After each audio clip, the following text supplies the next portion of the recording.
गजाननं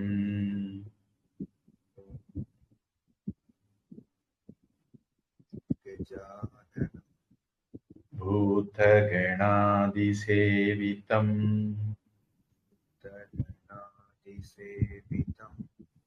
कपित्थजम्बू फलसारभक्षितम् उमासुतं शोकविनाशकारणम्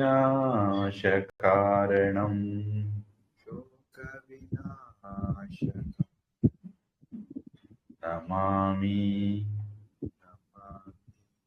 विघ्नेश्वरपादपङ्कजम्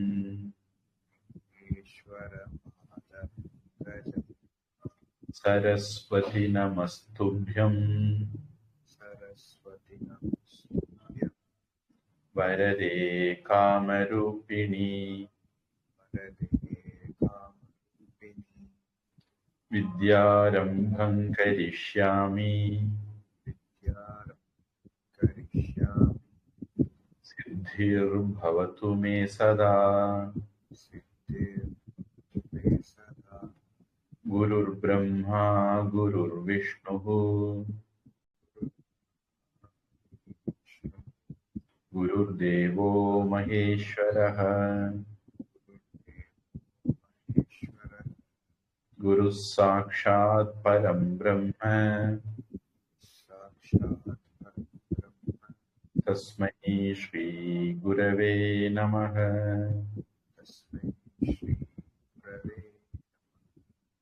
ओम नमः शुक्रबृहस्पतिभ्यां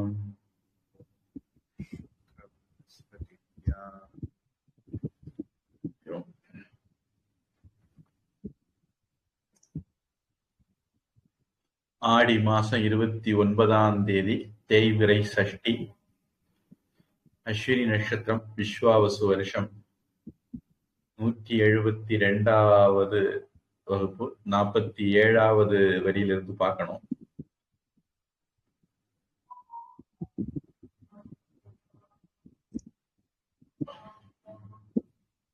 உங்ககிட்ட இந்த புக்கு இருக்கா? ஸ்கிரீன் நான் பெருசாக்கணுமா? இல்ல சாமி, இது கரெக்டா தான் இருக்கு. எனக்கு தெரியுது சாமி. ஸ்கிரீன் இது அனுப்பியிருந்தீங்கல்ல சாமி எனக்கு? இதுல போட்டிருந்தேன், குரூப்ல போட்டிருந்தேன். உங்களுக்கு தனியா அனுப்புனா ஞாபகம் இல்ல.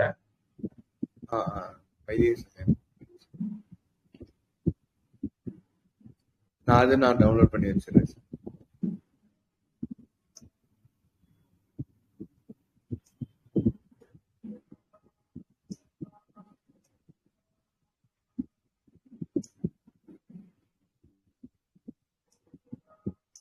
உங்களுக்கு ஸ்கிரீன் கம்ப்ளீட்டா தெரியுதா?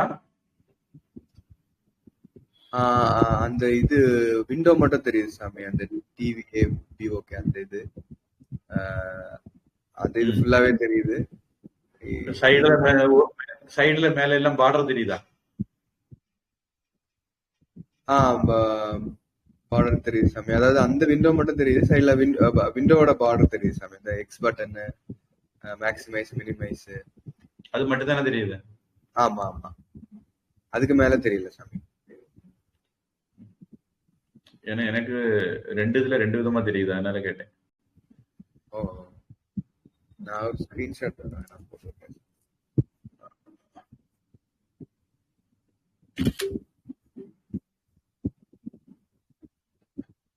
அவங்க கம்ப்யூட்டர் ரெசல்யூஷனை பொறுத்து காட்டுதான்னு தெரியல. நான் ஒரு குறிப்பிட்ட ஆங்கிள் அதை ஸ்கொயர் பண்ணுனா கொஞ்சம் பெருசா காட்டுது அப்படிங்கறது மாதிரி நினைச்சுக்கிட்டு அதை ஒரு ஸ்கொயர் பண்ணி வச்சிருக்கிறேன். என்னுடைய ஸ்கிரீன்ல ஃபுல் ஸ்கிரீனா இல்ல, அது ஒரு குறிப்பிட்ட ரேஷியோவில் ஸ்கொயர் பண்ணி வச்சா இதுல காட்டுறது கொஞ்சம் பெட்டரா காட்டுதுங்கிற மாதிரி நினைச்சு பண்ணி வச்சேன். ஆமா சாமி, கிளாரிட்டி நல்லா ஹையா இருக்கு. முதல்ல கொஞ்சம் கிளாரிட்டி லோவா இருந்தது, எழுத்தோட கிளாரிட்டி. இப்போ ரொம்ப கிளியரா இருக்கு. நான் ஸ்கிரீன்ஷாட் அனுப்பியிருக்கேன் சார்.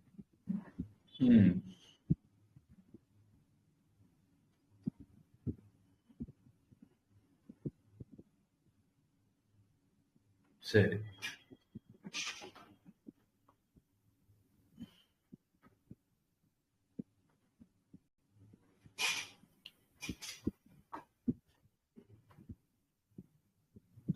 அதிகரணம் 2, அத்தியாயம் 34.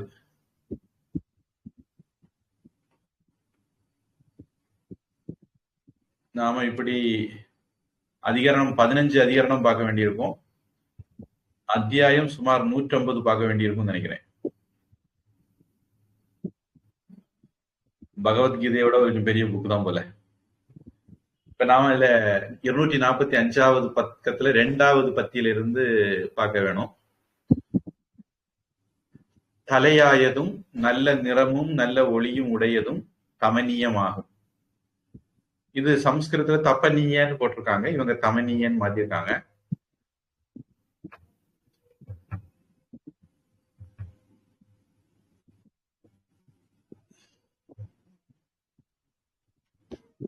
தலையாயது அப்படின்னு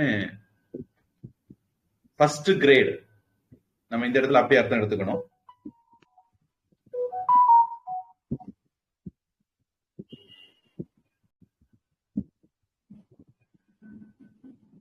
நல்ல நிறமும் அப்படிங்கிறது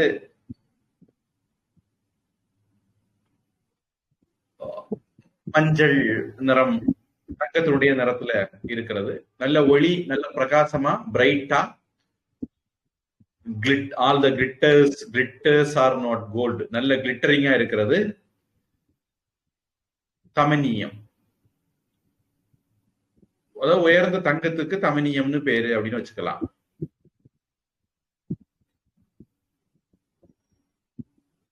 இங்க அவங்க என்ன அர்த்தத்துல பயன்படுத்தியிருக்காங்க அப்படின்னா, அணிகலன்கள் செய்யறதுக்கு, ஆபரணங்கள் செய்யறதுக்கு, ஜுவல்லரி செய்யறதுக்கு இது ஒரு பெஸ்ட் குவாலிட்டி. 24 கேரட் தங்கம் அப்படிங்கிற அர்த்தத்துல இல்ல, அத ப்ரொடக்ஷனுக்கு பெஸ்ட் குவாலிட்டி, அதுல இருந்து வேற வேற பொருட்கள் தயாரிக்கிறதுக்கு பெஸ்ட் குவாலிட்டிங்கிற அர்த்தத்துல இந்த தமனியம் அப்படிங்கிற வார்த்தையை பயன்படுத்தி இருக்காங்க.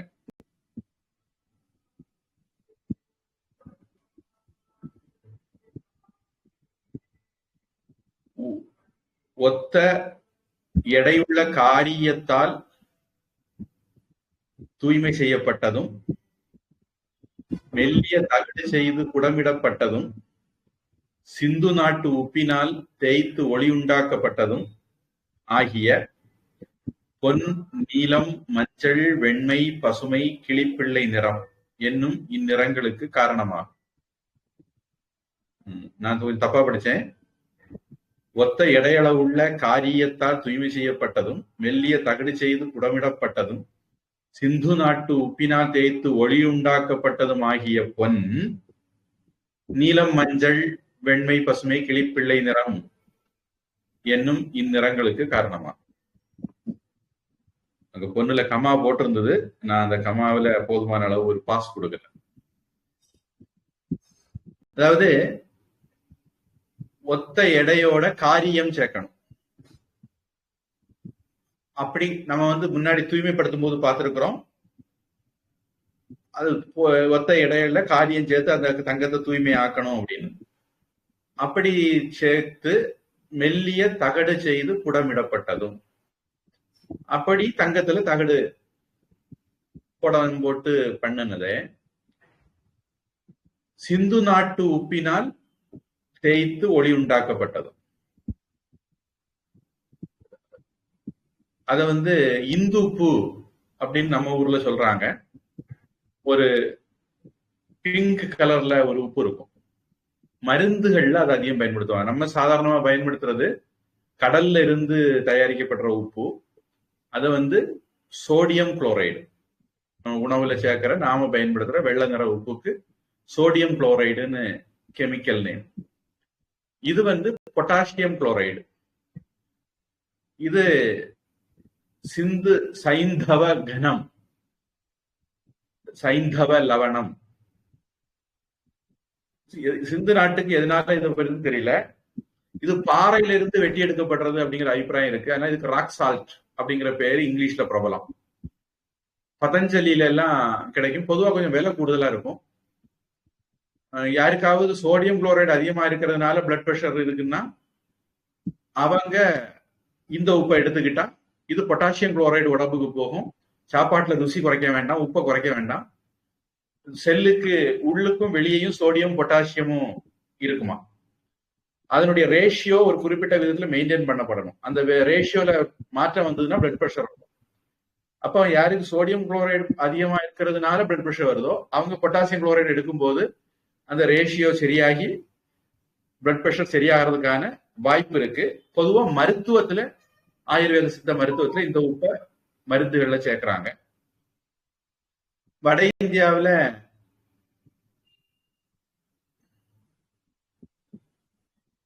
சில பவுடர், சாட் மசாலா அல்லது சிக்குஞ்சி,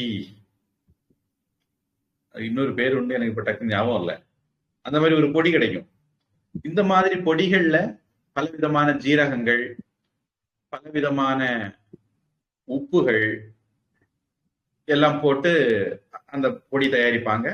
அது ஒரு ஃபிளேவர் நம்ம பழங்கள்லயோ வெஜிடபிள்லயோ அல்லது ட்ரிங்க்ஸ்லயோ ஒரு ஃபிளேவருக்காக வேண்டி இதை கலக்கி குடிப்பாங்க. அதுக்கு பேர் என்ன எனக்கு மறந்துட்டேன். ஃபேமஸான ஒரு பொடி, ஜல்ஜீரா. ஆமா, ஜல்ஜீரா. ஆமா, சாட் மசாலா பவுடரும் இந்த மாதிரி ஒரு வெரைட்டி ஜல்ஜீராவை தான் நான் மனசுல நினைச்சது. அதுல இந்த இந்து உப்பு சேர்ப்பாங்க, பல உப்பு சேர்ப்பாங்க. Rock salt, black salt, ordinary salt, இப்படி பல வெரைட்டி சேர்ப்பாங்க. அதுல இதுவும் ஒன்று. பொதுவா பத்தியம், உப்பு பத்தியம் உள்ளவங்க இந்த உப்பு ஒரு வேளை சேர்க்கலாமா இருக்கும். எப்படியா இப்படி ஒரு இதைத்தான் இங்க சிந்து நாட்டு உப்புன்னு சொல்லியிருக்காரு. சிந்து நாட்டு உப்பினால் தேய்த்து ஒளி உண்டாக்கப்பட்டது, காரியத்தால தூய்மை செய்து புடம் போடப்பட்டது, சிந்து நாட்டு உப்பினால தேய்த்து ஒளி உண்டாக்கப்பட்டது. இப்படிப்பட்ட பொண்ணு அதுல இருந்துதான் நாம நீலம், மஞ்சள், வெண்மை, பசுமை, கிளிப்பிள்ளை இந்த மாதிரி நிறங்கள், தங்கம் பொதுவா நமக்கு தெரிஞ்ச மஞ்சள், அல்லது வேரியேஷன் எப்படி வருதுன்னா இந்த மாதிரி ப்ராசஸ்னால வருது. இந்த சிந்து நாட்டு மண் அப்படின்னு இந்த சிந்து நாட்டு உப்பை சொல்றவங்களும் இருக்காங்க, மலை உப்பு அப்படின்னு சொல்றவங்களும் இருக்காங்க. நம்ம ஊர்ல அதுக்கு இந்து உப்புன்னு பேரு. இங்கே கூறிய ஐவகை நிறைவேற்றியங்களையும் அடைவதற்கு இந்நம் தூய்மை செய்யப்பட்ட பொன் உரியதாகும் என்பது கருத்து. என்ன சொல்ல வர்றாருன்னா, மேல சொன்னபடி தூய்மையான அந்த தமினியம் அப்படிங்கிற இது பிறகு இப்படி 5 விதமான வெரைட்டி கொண்டு வர்றதுக்கு தகுதி உள்ளதாக இருக்கும் அப்படிங்கிறது அவர் சொல்ல வந்த கருத்து. அடுத்தது, இப்பொன்னிற்கு மயிர்கழுத்து போன்ற நிறமும் வெண்மையான வெட்டுவாயும்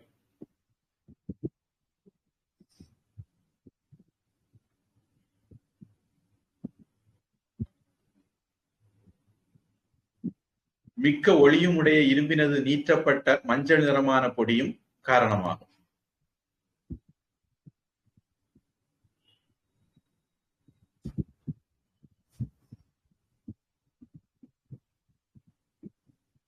இந்த தமனியம் அப்படின்னு நாம சொன்ன பொண்ணுக்கு மயிர் கழுத்து போன்ற நிறம், பச்சைனும் இல்ல, கருப்புன்னும் இல்ல, நீலமும் இல்ல, வெண்மையான வெட்டுவாயும் மிக்க ஒளியுடைய இரும்பினது நீட்டப்பட்ட மஞ்சள் நிறமான பொடியும்.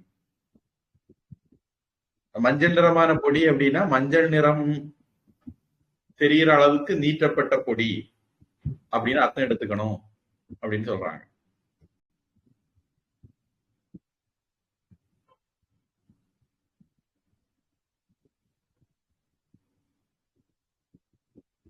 அடுத்து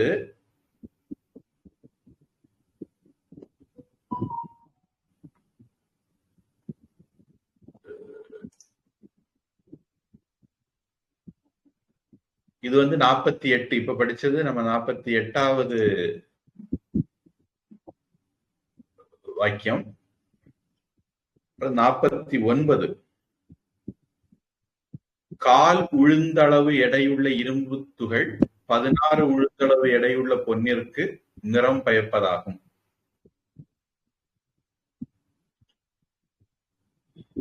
இதுவும் அந்த 48வது வரியிலேயே வரதான். நம்ம ஏற்கனவே நமக்கு இந்த இந்த ஏரியாவில் எடை அப்படிங்கிறது உளுந்த வச்சுதான் பேஸ் பண்ணி மாஷா அப்படின்னு நம்ம பார்த்திருக்கிறோம். இங்க கால் உளுந்தளவு எடையுள்ள இரும்பு துகள் 16 உளுந்தளவு எடையுள்ள பொன்னிற்கு நிறம் பயப்பதாகும். அந்த மிக்சர் இது உலோக கலவை அல்லது என்ன சொல்லுவாங்க,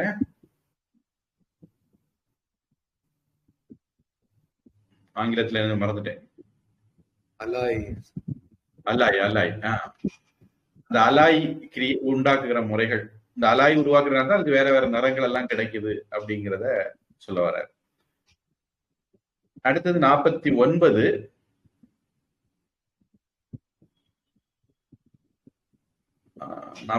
படிக்கிறதுக்கு முன்ன உங்க தமிழ்ல இது சம்பந்தமா என்ன சொல்லியிருக்கோம்னு பாத்துருவோம்.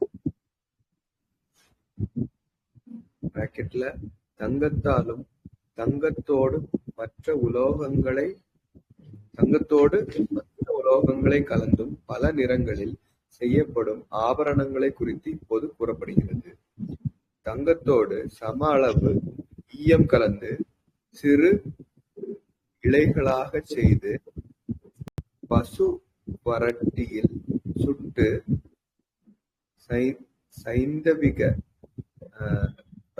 சிந்து தேச மண்ணில் மெருகேற்றப்பட்ட தங்கம், நீலம், மஞ்சள், வெள்ளை, இலைப்பச்சை, கிளிக்குஞ்சுகளின் நிறம் இந்த கலப்பட உலோகங்களுக்கு மூலப்பொருளாகும்.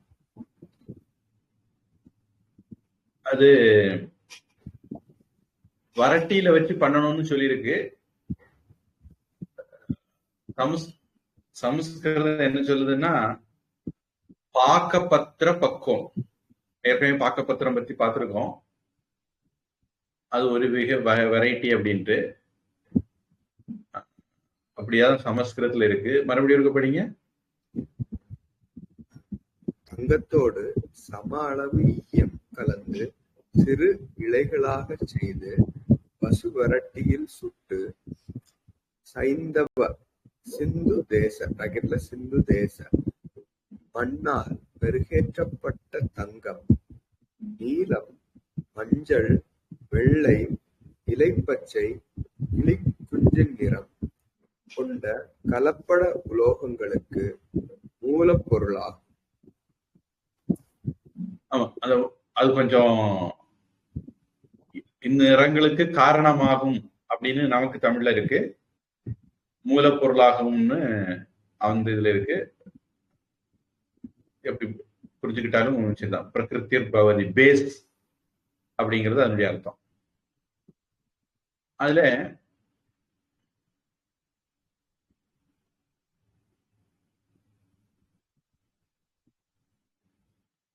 ஆங்கிலத்துல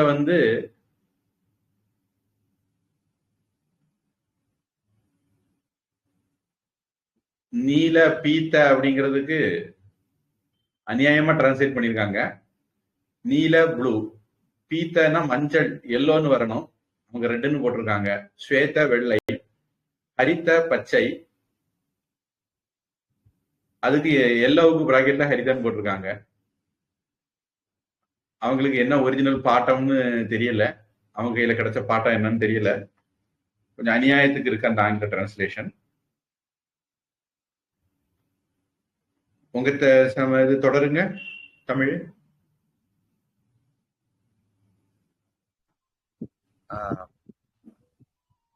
தங்கத்தோடு காகினி எடை இரும்பை சுட்டு பொடியாக்கி கலந்தால் மயில் கழுத்து நிறத்தில் நடுவே வெள்ளையாக பளபளவென்று ஒளிரும்.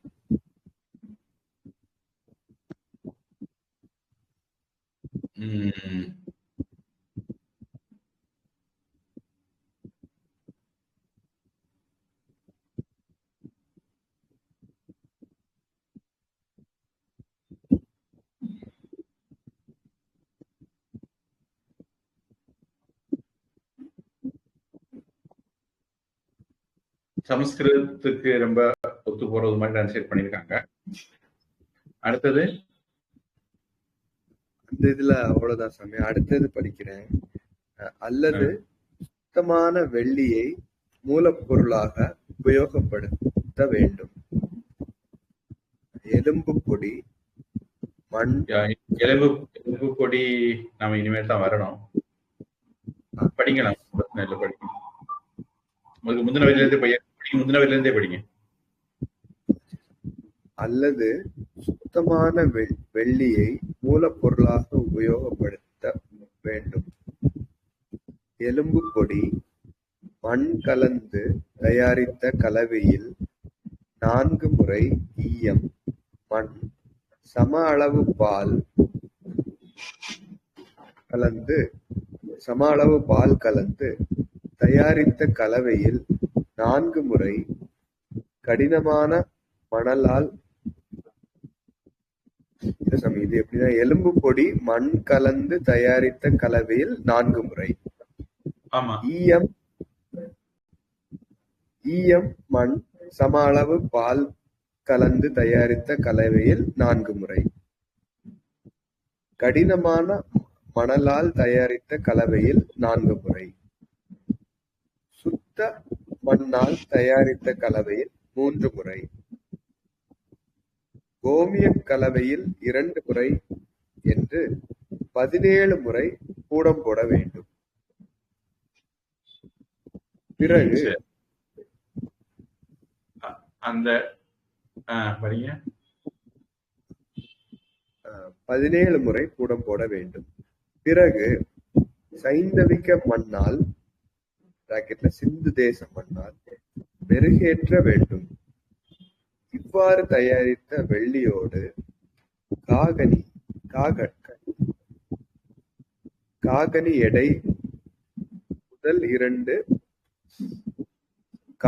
எடை முதல் 2 உளுந்து எடை தங்கத்தோடு நல்ல வெள்ளி கலக்க வேண்டும். அப்போது அந்த வெள்ளி வெள்ளையாக இருக்கும். வெள்ளையா இருக்கும் போட்டாங்களா? சரி.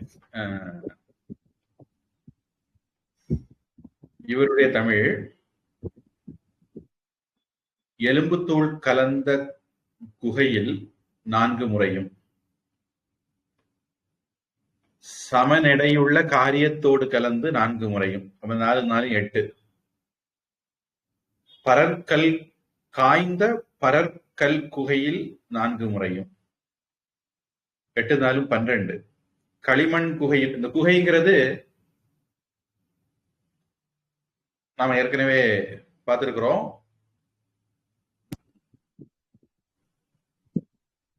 அந்த பர்னர், இந்த ப்ராசஸுக்கு நம்ம பயன்படுத்தக்கூடிய பாத்திரம். காய்ந்த பரற்கற் குகையில் 4 முறையும், களிமண் குகையில் 3 முறையும், 14 3 12 3 15, சாண குகையில் 2 முறை. அப்ப எலும்பு வச்சு 4 தடவை, காரியத்தோட சேர்த்து 4 தடவை. பரற்கல்ங்கிறது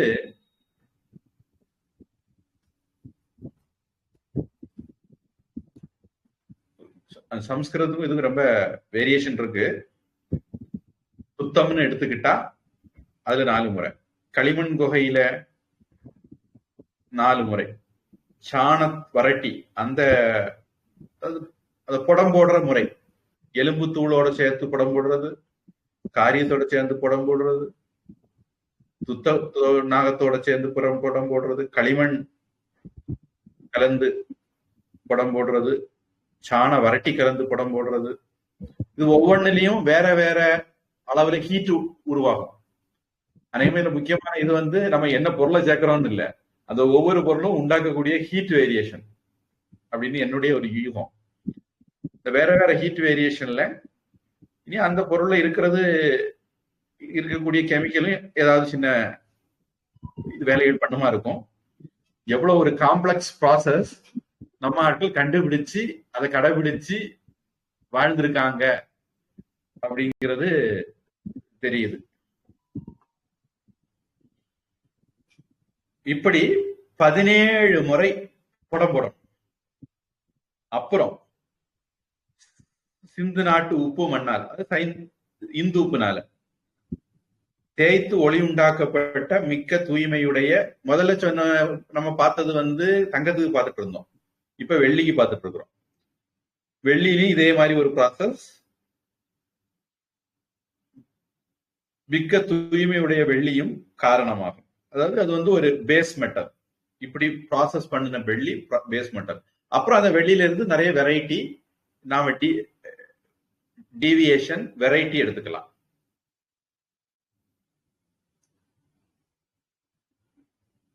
இவ்வெள்ளியினின்றும் 1/4 உளுந்தளவு எடை முதல் 2 உளுந்தளவு எடை வரை எடுத்து பொன்னில் சேர்த்து அவ்வளவுடைய பொன்னை எடுத்து விடல் வேண்டும்.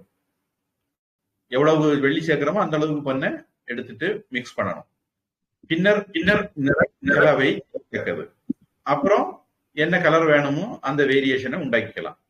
இங்கனமே கலக்கப்பட்ட பொன் வெள்ளியை போன்ற வெள்ளியை போன்ற வெண்ணுரையம் உடையதாகும். இப்படி கலந்து அது பார்க்கறதுக்கு வெள்ளி மேல இருக்கும், ஆனா அதுல பொன்னும் கலந்து இருக்கும். இப்போ இதுக்கும் சம்ஸ்கிருதத்துக்கும் கூட கொஞ்சம் வித்தியாசம் இருக்கு அப்படிங்கிறத நான் நினைக்கிறேன். சம்ஸ்கிருதத்துல என்ன சொல்லுதுன்னா, தாரம் உபசுத்தம் வா அஸ்தி துத்தே சது சம சீசே, எலும்பும் துத்தமும் சேர்ந்து. அடுத்தது சுஷ்க துத்தே, தனியா துத்தத்துல. சது கபாலே, எலும்பு சாம்பல்ல 4, துத்தத்துல 4, அஸ்தி துத்த 2 சேர்ந்து 4, அதுக்கப்புறம் காரியத்துல 4, தனியா துத்தத்துல 4, தனியா எலும்புல 4, திரிர்கோமயே சாணத்துல 3, துவிரேவம், மன்னிக்கணும் அங்க அப்படிதான் இருக்கு.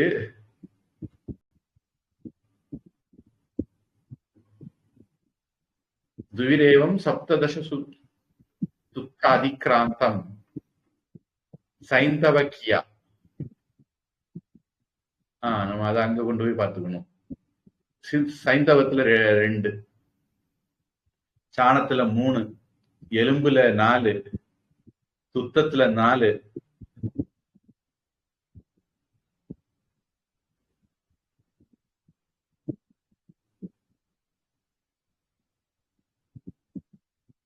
எலும்பு துத்தம் காரியம் அதெல்லாம் சேர்ந்த கலவையில ஒரு 4. அந்த மாதிரி தொனியில சமஸ்கிருதம் இருக்கு.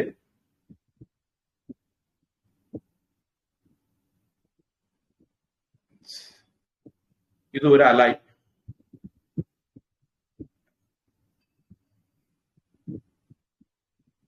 நான் நினைக்கிறேன் உங்க தமிழ் இது படிச்சாச்சுன்னு நினைக்கிறேன்.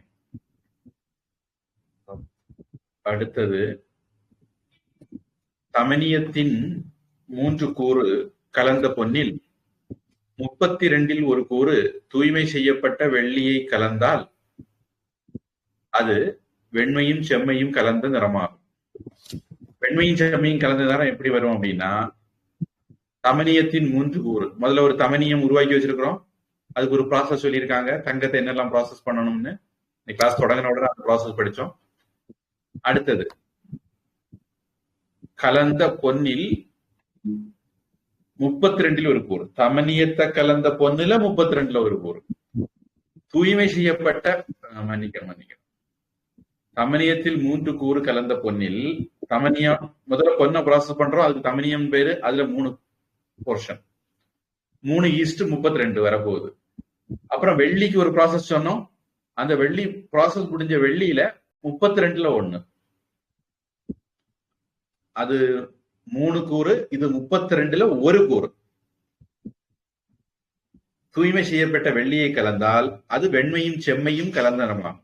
அங்க வெண்மையும் செம்மையும் கலந்து கிடைக்கும். அத்துணை செம்பை கலந்தால் இதே மாதிரி செம்பை கலந்தீங்கன்னா அது மஞ்சள் நிறமாகும், மஞ்சள் நிறத்தை உண்டாகும். அப்போ கலர் வேரியேஷன் கொண்டு வர்றதுக்கு அதனுடைய ப்ரொபோர்ஷன் எப்படி இருக்கணும், எதை எதை எப்படி எந்தெந்த ப்ரொபோர்ஷன்ல கலக்கணும். ஒரு படம் பார்த்தேன், எங்கேயோ ஒரு சைனாவிலேயோ கொரியாவிலேயோ எங்கேயோ ஒரு ஆசாமி ஏதாவது ஒரு நிறத்தை கொண்டு கொடுத்தா போறோம். அவன் அவன்கிட்ட கொஞ்சம் டப்பா வச்சிருக்கான், அந்த டப்பால இருந்து அப்படி விட்டு மிக்ஸ் பண்ணுவான். மிக்ஸ் பண்ணி அவனுக்கு பிரெயின் தான் கம்ப்யூட்டர், இந்த நிறத்துக்கு இந்த ரேஷியோல மிக்ஸ் பண்ணணும் அவனுக்கு மண்டைக்குள்ள ஒரு தோணும். அவன் அப்படி மிக்ஸ் பண்ணி அடிப்பான், அது கரெக்டா அந்த ஷேடுக்கு வந்துடும். இந்த கலர்ல ஷேடுன்னு சொல்லுவாங்களே, எந்த ஷேடை வேணாலும் அவனுக்கு அது ஒரு கிஃப்ட். அந்த ஷேடை பார்த்த உடனே இதை இந்த ரேஷியோல மிக்ஸ் பண்ணா வந்துடும் அப்படின்னு அவனுக்கு தோணுது. அத மாதிரி நம்முடைய முன்னோர்கள் இந்த விஷயங்களை இந்த மாதிரி பக்குவப்படுத்தி அப்புறம் அதை இந்த ரேஷியோவில் கலந்தா இந்த மாதிரி நிறத்தை கொண்டு வரலாம் அப்படின்னு எல்லாம் தெரிஞ்சு வச்சிருந்திருக்காங்க. உங்க தமிழ் என்ன சொல்லுது?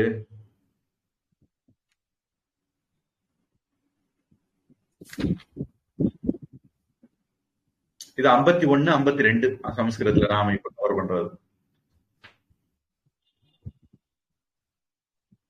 அலங்காரம் செய்த 3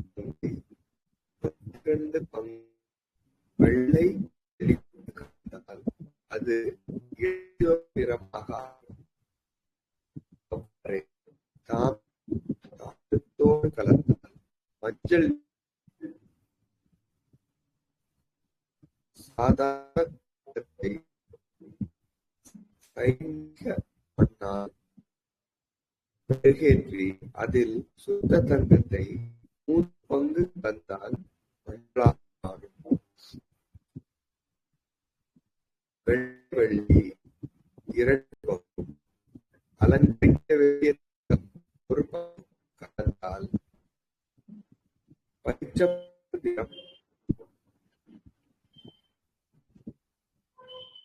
அலங்கரிக்க வேண்டிய தங்கத்தை பாதியளவு இரும்பால் பூசினால் கருப்பாகும். உங்களுக்கு அது பேராவா இருக்கா இல்ல ஒரே இதா பேராவா போயிட்டு இருக்கா? இது ஒரு குரூப் சாமி. இதுல மொத்தம் 4 பேரா இருக்கு சாமி. ஒரு குரூப்பா இருக்கு. நீங்க ஒவ்வொரு பேராவா படிச்சு இருக்கீங்க? சரி. முதல்ல உள்ள பேரா மட்டும் படிச்சு. அலங்காரம் செய்யும் தங்கத்தின் 3 பங்கை 32 பங்கு வெள்ளியோடு கலந்தால் அது இளஞ்சிவப்பு நிறமாக ஆகும். அவ்வாறே தாமிரத்தோடு கலந்தால் மஞ்சள் நிறமாக ஆகும். இதுதான் 51, 52 கவர் பண்ணது. இதுல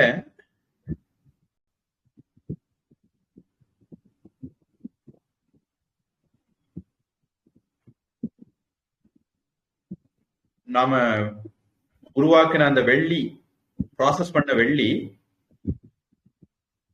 தங்கத்துக்கு கூட சேர்க்கும் போது தங்கத்தினுடைய நிறையத்தை மாத்தும் அப்படிங்கிறது முதல்ல சொன்னார். அடுத்தது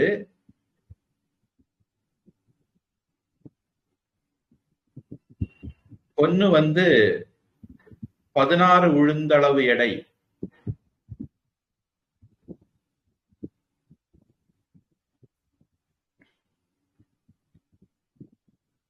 இதுக்கு முந்தின இதுல பொன், அதாவது 2 உளுந்தளவடை வரை எடுத்து பொன்னில் சேர்த்துன்னு போட்டிருக்கு. வெள்ளிய 1/4 உளுந்தளவு எடையில இருந்து 2 உளுந்தளவு எடை வரை எடுத்து பொன்னில சேர்க்கணும்னு போட்டிருக்கு. எந்த பொண்ணு அப்படின்னா 16 உளுந்தளவு எடை உள்ள தூய பொண்ணோட அப்படின்னு அந்த இடத்துல அர்த்தம். அப்புறம் பின்னர் நிறக்கலவை செய்யத்தக்கதுன்னு சொன்னோம். அதாவது முன்கூறிய மஞ்சள் நிறமான இரும்பு தூளில் முதல்ல ஒரு இரும்பு தூள் மஞ்சள் நிறமா தயாரிச்சு வச்சிருக்கிறோம். 1/4 உளுந்தளவு எடை கலப்பதால் உண்டாவதாகும். அந்த இரும்பு தூள்ல இருந்து 1/4 உளுந்தளவு எடை போடுறதுனால இது வரும் அப்படின்னு அதுக்கு எக்ஸ்பிளனேஷன். இனி தமனியத்தின் 3 கூறு அப்படின்னா இப்ப படிச்சோம், கடைசியா படிச்சோம். அந்த ப்ராசஸ் என்ன அப்படின்னா,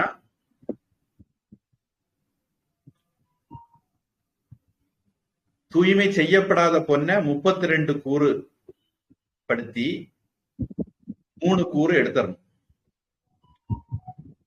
தூய்மை செய்யப்பட்ட சிறந்த பொன்னில் அந்த 3 கூறையும் சேர்க்கணும். அப்புறம் அப்படி செய்த கலவையில மிக்சர்ல 32ல ஒரு கூறு தூய்மை செய்யப்பட்ட வெள்ளியை சேர்க்கணும். அது வெண்மையும் செம்மையும் கலந்த நிறமுடையதாகும் என்பதும், அந்த வெள்ளியை சேர்க்காம அந்த அளவுக்கு செம்ப சேர்த்தா அது மஞ்சள் நிறத்தை உண்டாக்கும் அப்படிங்கிறதும் சில பேருடைய கருத்து. ஏன்னா மேல சொன்னது ஒரு கொஞ்சம் கிளாரிட்டி குறைவா இருக்கு. அதுக்கு சில பேர் இப்படி ஒரு கிளாரிட்டி கொடுக்கறாங்க. அந்த ப்ராசஸ் இந்த மாதிரி பண்ணணும். இனி இன்னொரு கட்சிக்காரங்க என்ன சொல்றாங்கன்னா, அப்படி இல்ல, செய்து பார்த்தா தெரிஞ்சிட போகுது,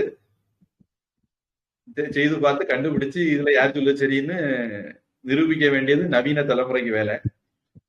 32 கூற்றில் 3 கூறு தூய்மை செய்யப்பட்ட பொன்னும் 29 கூறு தூய்மை செய்யப்பட்ட வெள்ளியும் சேர்ப்பின் அது வெண்மையும் செம்மையும் கலந்த நிறமுடையதாகும் என்பதும், இங்கனமே 29 கூறு செம்பில் 3 கூறு தூய்மை செய்யப்பட்ட பொன்னை சேர்ப்பின் அது மஞ்சள் வண்ணம் உடையதாகும் என்பதுமா. அதாவது நம்ம இந்த பேரால என்ன படிச்சிருக்கோம், தமனியத்துல 3 கூறு,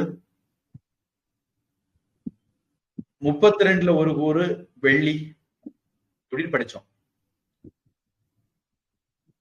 அப்ப அதுல ஒரு கிளாரிட்டி குறைவா இருக்கு. அதுக்கு கிளாரிட்டி 2 விதமா கொடுக்குறாங்க. இது செய்து பார்த்து இதுல எந்த இது கரெக்ட்னு கண்டுபிடிக்கணும்.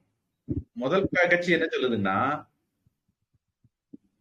தூய்மை செய்யப்படாத பொண்ணை 32ஆ பங்கு பண்ணணும், அதுல 3 கூறு எடுக்கணும். அப்புறம் தூய்மை செய்யப்பட்ட பொண்ணுல அந்த தூய்மை செய்யப்படாத பொண்ணுல இருந்து எடுத்தமே 3 கூறு அதை சேர்க்கணும். அத மாதிரியே இந்த மிக்சர் பொண்ணுல 32 கூறு தூய்மை செய்யப்பட்ட வெள்ளியை சேர்ந்தா வெண்மையும் செம்மையும் கிடைச்சிரும். இது ஒரு கட்சி. கிட்டத்தட்ட வெள்ளியை சேர்க்கறதுக்கு பதிலா செம்ப சேர்த்தா மஞ்சள் கிடைச்சிடும். ப்ராசஸ் முதல்ல சொன்னது வெள்ளியை சேர்த்தா வெண்மையும் செம்மையும் கிடைக்கும், தாமரத்தை சேர்த்தா செம்ப சேர்த்தா மஞ்சள் கிடைக்கும். இது ஒரு ப்ராசஸ் சொல்றாங்க. இன்னொருத்தங்கச்சோடைய ப்ராசஸ் எப்படின்னா, 32 கூட்டு டிவிஷன் பண்ணி அதுல 3 டிவிஷன் எடுத்துறணும். அந்த 3 டிவிஷன் பொண்ண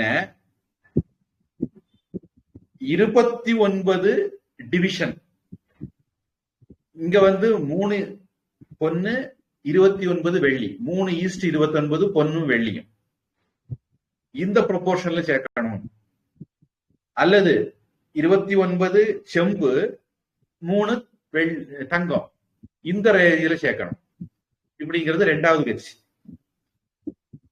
முதல் கட்சியில முதல்ல தூய்மையான பொண்ணு எடுக்கணும், அந்த பொண்ணுல 32 ஆக்கி அதுல 3 பங்கு எடுக்கணும். அப்புறம் அந்த 3 பங்கை கலவை பொண்ணுல சேர்க்கணும். அந்த கலவை பொண்ணுல இந்த காம்பினேஷன்ல 32ல 1 எடுக்கணும்.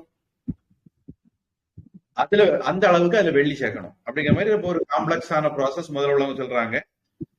இந்த 2ல எது சரி அப்படிங்கிறது பிராக்டிக்கலா செய்து பார்த்து கண்டுபிடிக்க வேண்டிய விஷயம். பொதுவா மாடர்ன் தலைமுறையிட்ட இருக்கக்கூடிய முக்கியமான பிரச்சனை என்ன அப்படின்னா, நம்முடைய பாரம்பரியமா சொல்லி வச்ச விஷயங்களை எக்ஸ்பெரிமெண்ட் பண்ணி அது எந்த அளவுக்கு ஒர்த்து அப்படின்னு பண்ணி பார்க்கக்கூடிய சயின்டிபிக் டெம்பரமெண்ட் ஜந்துக்களுக்கு இல்லை. பொதுவா அந்த விஷயத்துல வெள்ளைக்காரங்க அவங்களுக்கு தெரிஞ்ச அளவுல முயற்சி பண்றாங்க, அவங்களை பாராட்டணும். இப்ப அடுத்தது 53, 54 அந்த போர்ஷன் போறோம்.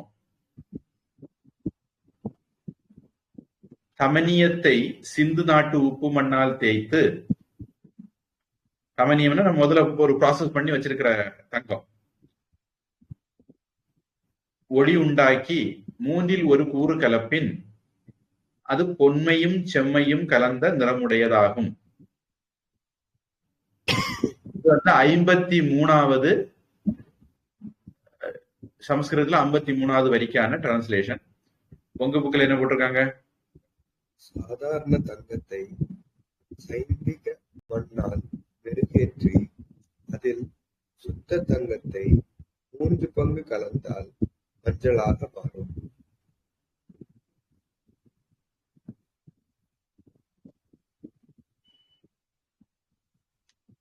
சரி.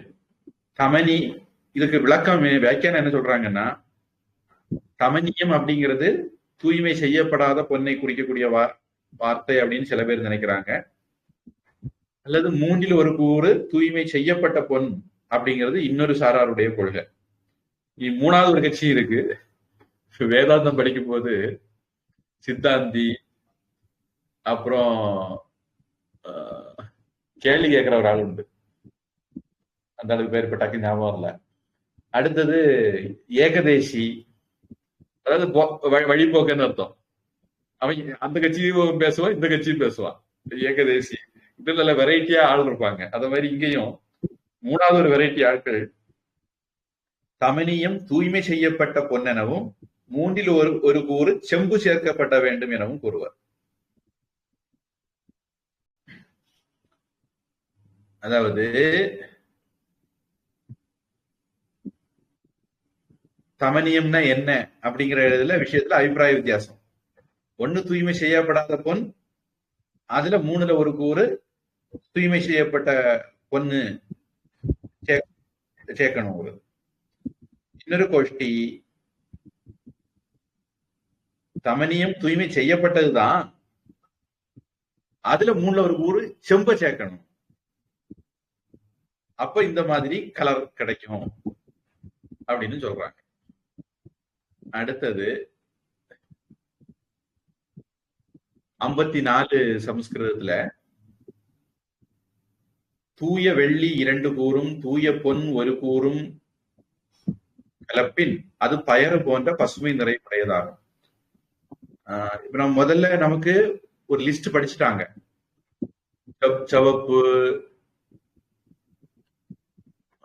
சிவப்புன்னு படிக்கல, அவங்க கரெக்டா சொல்லல, சொல்றேன்.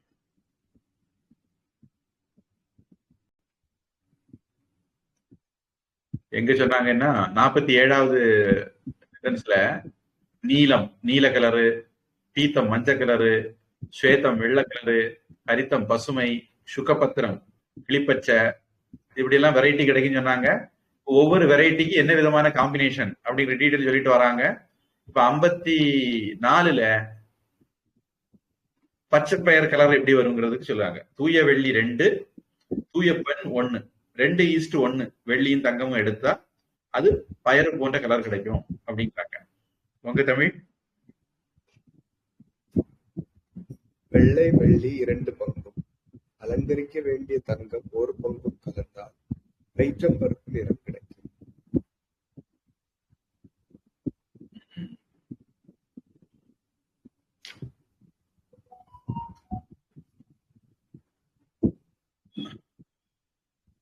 நாம 47ல தொடங்கணும். 54 தமிழ் மட்டும் படிச்சாலும் கொஞ்சம் லேட்டா தொடங்கணும். தமிழ் மட்டும் படிச்சாலும்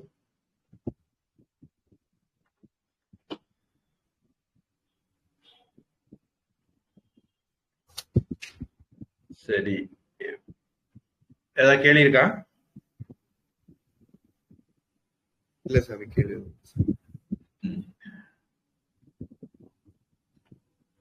நிறுத்திக்கலாமா? சரி. பிரார்த்தனை.